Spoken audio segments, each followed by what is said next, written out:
दोस्तों भारत और ऑस्ट्रेलिया के बीच खेले जाने वाले इस महामुकाबले में भारत ने टॉस जीता और भारत ने ऑस्ट्रेलिया के खिलाफ जैसे ही टॉस जीता, टॉस जीतकर पहले गेंदबाजी करने का फैसला किया।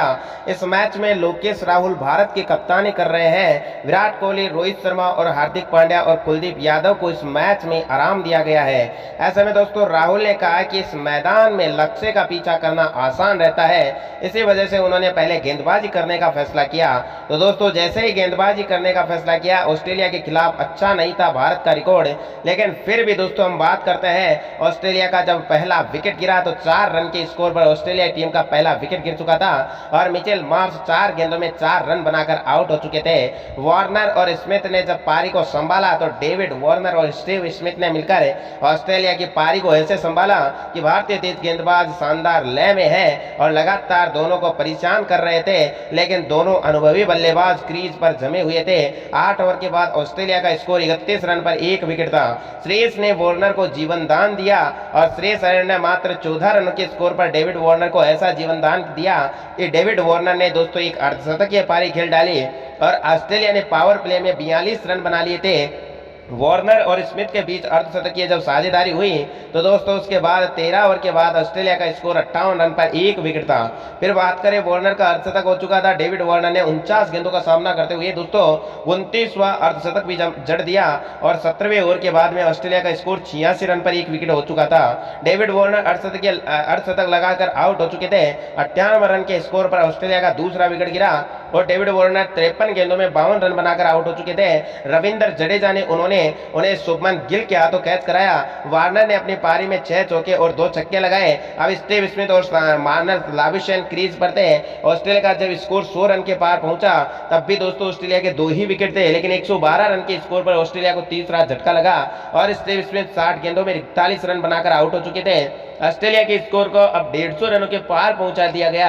ऐसे में दोस्तों हम आपको बता देते हैं कि केएल राहुल के कमाल से भारत को मिला एक और विकेट। भारतीय टीम को चौथी सफलता रविचंद्रन अश्विन ने दिवाई। लंबे समय के बाद वनडे खेल रहे अश्विन ने मैच में अपना पहला विकेट लिया।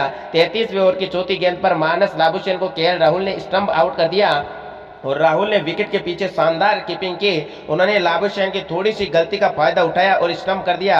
लाबुशेन 49 गेंदों पर 39 रन बनाकर आउट हो चुके थे और ऐसे में दोस्तों बारिश ने डाला खेल में खलल और इस तरह से दोस्तों ऑस्ट्रेलिया ने भारत के सामने 277 रन का लक्ष्य रखा। ऑस्ट्रेलिया ने पहले बल्लेबाजी करते हुए सभी विकेट खोकर 276 रन बनाए हैं। पारी की आखिरी गेंद में कमिंस और जैम्पा ने 3 रन लेने की कोशिश की, लेकिन तीसरा रन लेने की कोशिश में जैम्पा रन आउट हो गए।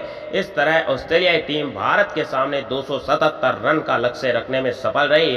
ठीक वही बात करें, ऋतुराज गायकवाड़ और शुभमन गिल आए जब बैटिंग करने के लिए तो भारत के लिए ऋतुराज गायकवाड़ और शुभमन गिल पारी की शुरुआत करने आए। 1 ओवर के बाद भारत का स्कोर बिना किसी नुकसान के दोस्तों 6 रन हो चुका था। तभी भारत की तेज शुरुआत हुई और उसके बाद शुभमन और ऋतुराज की आक्रामक बल्लेबाजी के चलते दोस्तों टीम इंडिया को तेज शुरुआत दिलाई गई। इन दोनों ने भारत ने 7 ओवर में बिना कोई विकेट गंवाए 43 रन बना लिए। टीम इंडिया को अब 43 ओवर में 234 रन की जरूरत थी। फिलहाल शुभमन गिल 18 गेंदों में 25 रन और ऋतुराज गायकवाड़ 24 गेंदों में 17 रन बनाकर बल्लेबाजी कर रहे थे। शुभमन और ऋतुराज की आक्रामक बल्लेबाजी के चलते दोस्तों दोनों ने अपनी 68 पारियां पूरी की। ठीक वही शुभमन गिल का अर्धशतक जब कंप्लीट हुआ तो 14 ओवर के बाद बिना किसी नुकसान में 95 रन बना लिए थे। ठीक वही बात करते हैं दोस्तों, भारत को 176 रन की जरूरत थी जब भारत ने 16 ओवर में बिना कोई विकेट गंवाए 101 रन बना लिए। शुभमन गिल ने वनडे करियर का 9वां अर्धशतक लगाया। उन्होंने 37 गेंदों में अर्धशतक पूरा किया। उन्होंने मैथ्यू शॉर्ट की गेंद पर छक्का लगाकर अर्धशतक पूरा किया।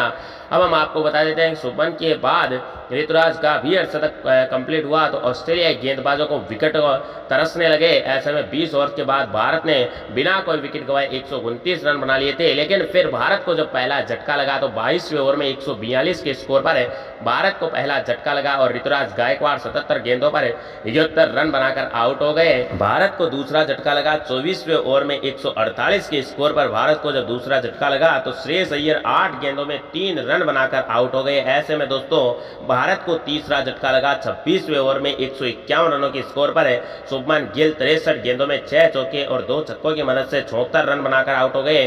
और इस तरह से जब 99 रनों की जरूरत थी तो दोस्तों भारत को चौथा झटका लगा। फिर भारत को जब 76 रनों की जरूरत थी तो भारत ने 36 ओवर में 4 विकेट गंवाकर 201 रन बना लिए। फिलहाल सूर्य कुमार यादव 10 रन और केएल राहुल 22 रन बनाकर क्रीज पर मौजूद थे। लेकिन तभी दोस्तों भारत को 5वां झटका 47वें ओवर में 265 रनों के स्कोर पर लगा और सूर्य कुमार यादव 49 गेंदों में 50 रन बनाकर आउट हो गए।